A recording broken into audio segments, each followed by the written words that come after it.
to chat to you about injury, damage, and pain today. So this will hopefully help you to gain some clarity if you've hurt yourself or you're in pain and you're trying to recover from that or resolve that.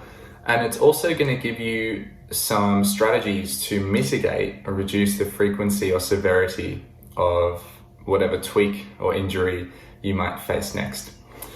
So let's get started with some terms. We have injury, damage, and pain.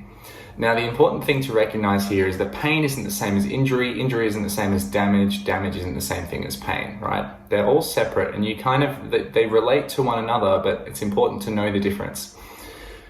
Pain is your body's response to a threat or a potentially damaging trigger. So it's when your body says, right, something's wrong here. And the truth is your body doesn't always know exactly what's wrong. It just thinks that something's wrong, okay? So that means that when there's pain, there isn't always damage. You can have pain without there being any tissue damage because your body just thinks something's wrong. It's like a threat detection system. The alarms go off, but maybe it was a false alarm. Now, equally, you can have damage. You can have disc degeneration, you can have worn cartilage, you can have an actual, a broken bit without having pain.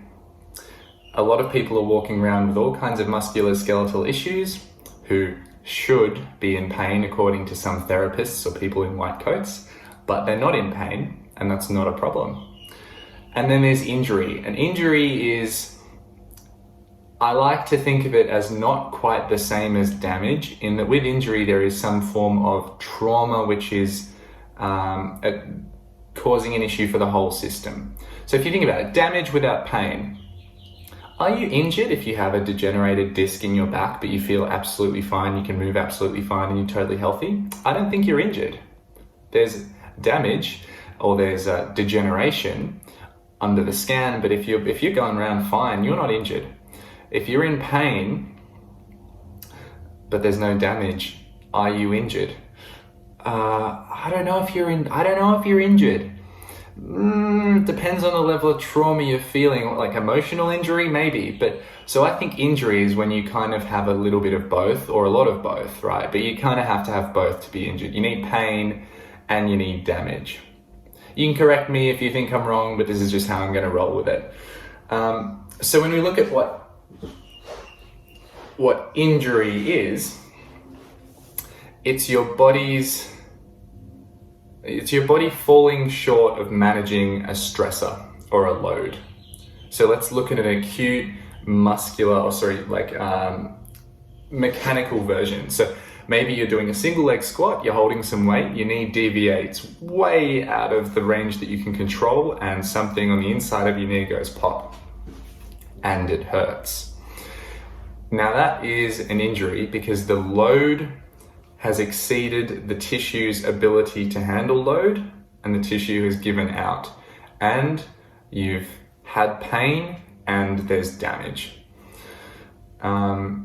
If we think about this now in a less mechanical knee-based example and more of a big whole system example, then an injury could be that you've overwhelmed your gut, that you have a terrible gut issue because you've had way too many onions, you've overdosed the onions, and you're flared up, you've got acne, you're farting, your bowels are going crazy.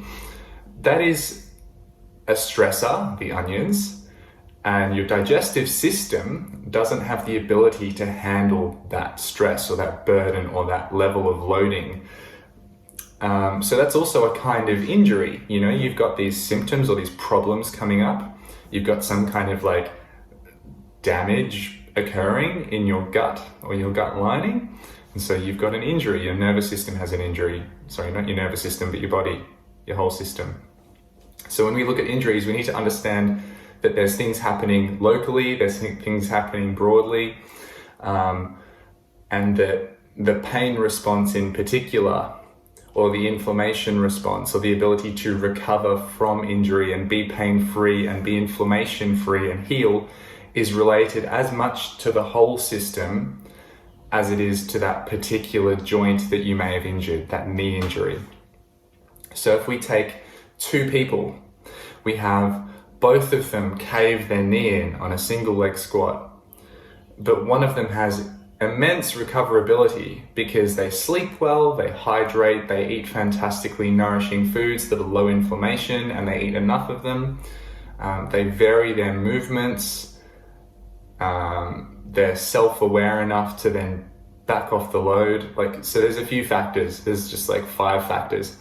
That person is going to have a very different experience of their recovery or rehabilitation from that injury as someone who doesn't sleep well, doesn't hydrate, doesn't eat well, doesn't listen to their body, doesn't vary their training in any way, and so on and so on and so on.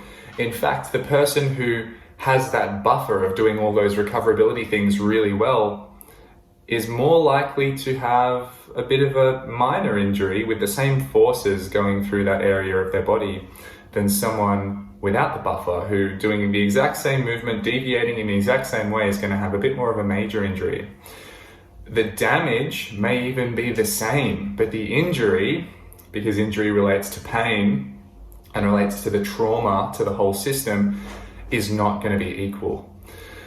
And the further away we get from that acute incidence of damage in the joint, the more this difference becomes obvious, where the person with the energetic buffer of all the recoverability and all of the great habits starts to just pull away, and it's not a chronic injury for them. The next week they're back training, maybe they dropped off their loads 50%, didn't work as hard for a bit, let it recover a bit.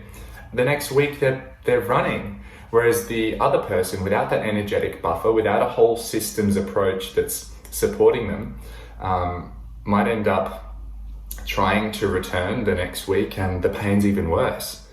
Oh, and then the week after the pain's even worse. And then after that, they're like, okay, I need to drop off now. But they have to drop off to the point where they can hardly walk before the pain goes away.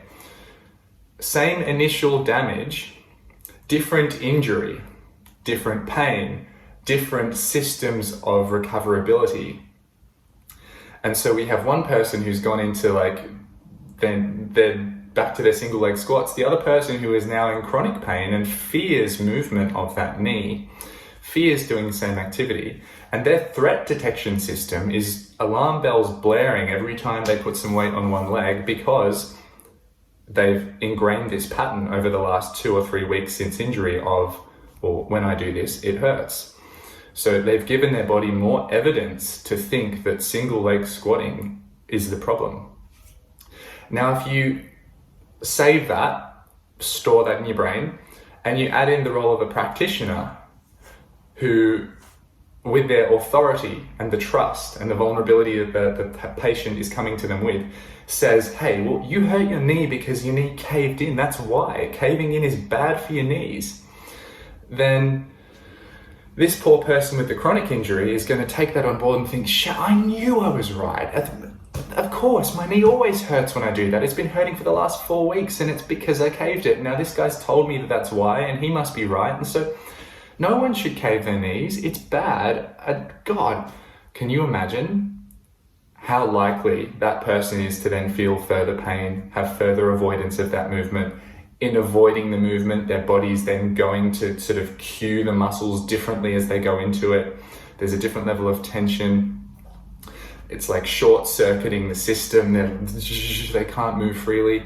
On the other hand, you have a therapist or a healer or a physio or a trainer say to the person with the recoverability, yo, don't worry that you caved your knee in. Everyone does it at some point or another. Look, you've already started to get a bit better from just backing off your loading. Remember, there's 10 other factors here, and caving your knee in is one of them. But if you address the 10 others, as well as looking at your movement, you're just going to bounce back. You're going to be able to start caving your knee in more because you'll have resilience. You'll be healing every time. It's not a problem. Don't fear the movement.